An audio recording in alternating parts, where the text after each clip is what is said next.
Okay, so let's get right into it. Picture this. You finally hit that magic number in your retirement account, $1 million. You're thinking, I've made it, right? Time to kick back, maybe buy a boat. But is that really the reality? Well, we're about to find out. And honestly, that's the perfect way to put it. The idea that $1 million is this golden ticket to a worry-free retirement, well, it's one of the biggest myths in personal finance. The truth is, it's just a whole lot more complicated than that. And that's the real question, isn't it? This isn't about some fantasy lifestyle you see on Instagram. It's about what that hard-earned money can realistically and safely provide for you year after year. So first up, let's just completely tear down this myth. We need to really understand why the common ideas about retiring on $1 million are often, well, kind of dangerously wrong. You know, the biggest fantasy is thinking you can just live off the gains. Your portfolio goes up, say, 12%, and boom, you've got a cool 120 grand to spend that year. Easy, right? But the reality is, the stock market is not your personal ATM. It doesn't hand out steady paychecks. And wow, this chart just drives that point home. One year you might feel like a Wall Street genius with a 25% gain, but the very next year, you could be down 10%, wondering if you should have just buried your money in the backyard. Trying to live off those gains would be an absolute roller coaster. And hey, while you're busy stressing about the market's ups and downs, there is this other force, this quiet thief that's just silently eating away at your savings. It doesn't get the big, scary headlines like a market crash, but trust me, its damage can be just as bad over time. I absolutely love this analogy because it is so true. That $1 million you have, it loses a little bit of its buying power every single year. I mean, think about it. The price of everything, from gas to groceries, just keeps creeping up.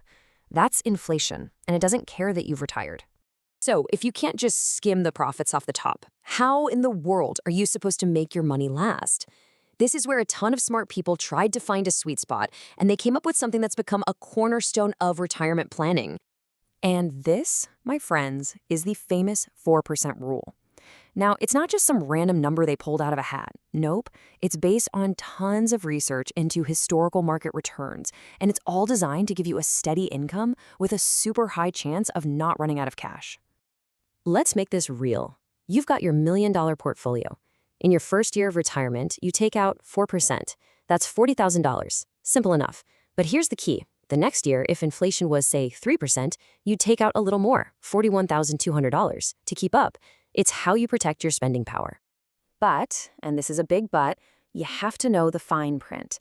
This rule was originally built to make your money last for a 30-year retirement, and it assumes you have a pretty balanced portfolio, like half in stocks and half in bonds.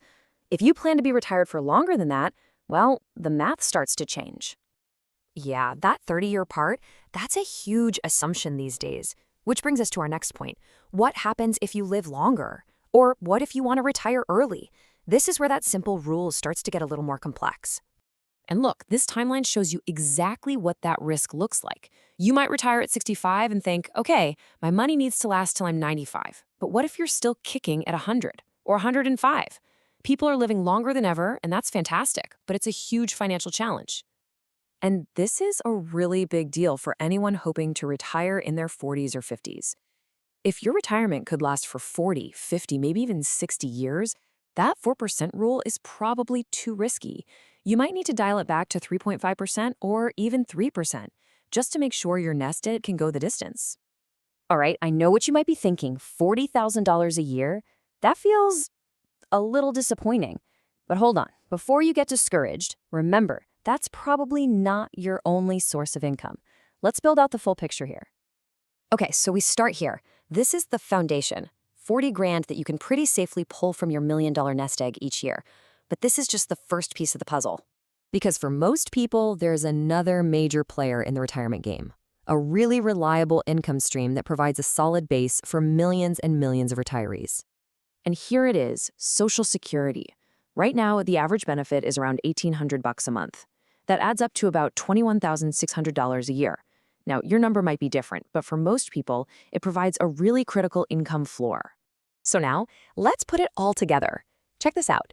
You add that average Social Security payment to your $40,000 withdrawal, and you're looking at a combined income of over $61,000. And hey, for a married couple where both get Social Security, you could be pushing 83 grand or more. See, suddenly that $1 million retirement looks a whole lot more comfortable. But wait, there's one more thing. Uncle Sam wants his cut. This chart shows something that is absolutely critical. If all your money is in a traditional 401k, every single dollar you take out gets taxed as income. But if you saved in a Roth IRA, those withdrawals are completely 100% tax-free. Where you save your money matters just as much as how much you save. Okay, last section. Let's talk about all the curveballs life loves to throw at you. A really solid plan isn't just about how much money comes in. It's about being ready for the unexpected expenses and risks that always seem to pop up. We have to talk about risk because these are the biggies that can wreck even a great plan. Things like a massive market crash right after you retire, crazy healthcare bills, or even just the fact that it costs a lot more to live in one city versus another. All these things can dramatically change how long your money will last. This right here, it's the perfect description of a retiree's absolute worst nightmare.